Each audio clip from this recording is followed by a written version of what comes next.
Hello, I'm Jason with scienceandmath.com, and today we're going to build a very simple matchstick speedboat, so to speak. And it's very simple to do, and you just use the materials that you find around the house, and we'll learn about surface tension of water along the way. And so what you'll need for this experiment is a matchstick. This is going to be your boat. You'll need a Q-tip. You'll need some sort of plate or bowl to hold everything in. Now the pepper I'll explain later. We'll do that sort of as a part B to the experiment, so you'll need that a little bit later. You'll need dish soap. Dawn seems to work the best, but other soaps probably work just great as well. And you'll need some sort of water. Here I have a glass of water, but you could use sink water, tap water, bottled water, whatever. So let me take the pepper and just kind of move it off to the side, because that's not really for now, that's for later.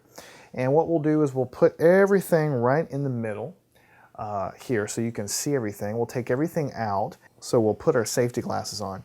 Now we're not going to actually light this match, but just with any of these experiments, just go ahead and make sure you have permission to use everything here. If you need to go ahead and ask, go ahead and ask. So what we're going to do is pour some water into this plate. How much water we pour doesn't really matter.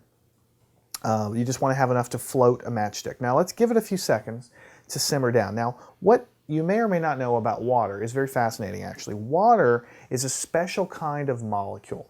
And for those of you who want to know, it's called a polar molecule. And what that means is that the way the water molecule is constructed, whenever water bumps up against air, in other words, at the interface of the top of the water where you have water at the top and then you have air above it, the water likes to form a skin, so to speak. And you can sort of see that when you I can just do it with my finger here. When you just put your finger barely in the water, you can sort of see that skin just kind of like raise up above and kind of touch your skin. And so we say that almost like the water has sort of like a skin or a surface. And that surface is called surface tension. Tension meaning because it's kind of tight, surface because it's the top of the water, so surface tension. In fact, if you look in a river or a pond, you'll see bugs can actually crawl and walk on top of the surface tension. So basically, because of the way the water molecule is formed, because it's a polar molecule, that means that whenever it comes in contact with the air, it likes to kind of contract and form this sort of skin around it that is sort of like at the very top layer of the water. And what that means is that you can take very light objects and balance them and float them right on top of the skin. So just drop your little matchstick in there and you can see that it's right on top of that surface tension. It's right on top floating in the water. Now, everything is motionless. That's why I wanted to give the water a chance to simmer down. And we'll put a little bit of Dawn dish soap onto a Q-tip, like what we're doing here. So you just want to put a little bit. You don't want a lot. You don't need a lot. Just a little bit, just enough to make it blue. That's another reason to use Dawn soap, because it's nice and blue and you can see what you're doing. Okay, so here I have a Q-tip with blue soap, and I have my Matchstick Speedboat kind of resting in the water. So at the end of the speedboat, right at the end here, you want to touch the water and watch what happens to the matchstick. 3, 2, 1, touch it. Look at that. And it left behind. And you can kind of chase it around, at least for a little bit. You can kind of chase it around and you can see that it moves. Now, just to kind of show you for comparison, if I use the other end of the Q-tip and touch it, nothing happens, right? Nothing happens. It's only when this soapy end touches it, does it like to move away, right? So we call it a speedboat because you have this guy floating in the water and you can watch it zoom across. Now, why do you think that happens? Well, it happens because the dish soap is basically built to disrupt surface tension. It helps to release the oils and the fats and things like that that are caked onto your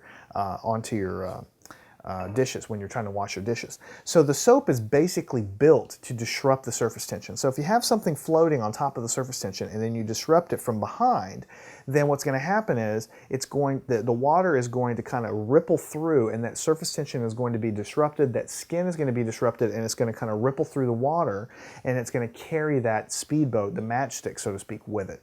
So it's kind of an interesting thing to show yourself what surface tension is, to show you that dish soap really can disrupt that surface tension and it carries away whatever's floating on the surface with it.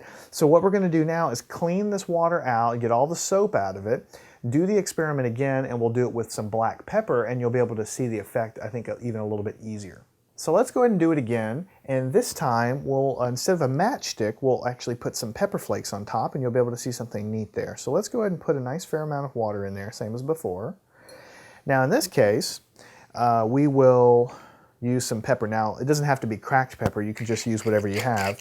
So let me go ahead and just kind of be vigorous about it. We'll just kind of grind this in there.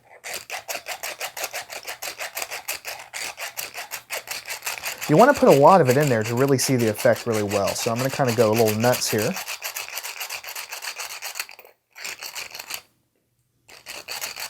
Okay, that's good. Just so that it kind of coats the whole surface and you can see everything. Now, based on what happened before, what do you think is going to happen this time?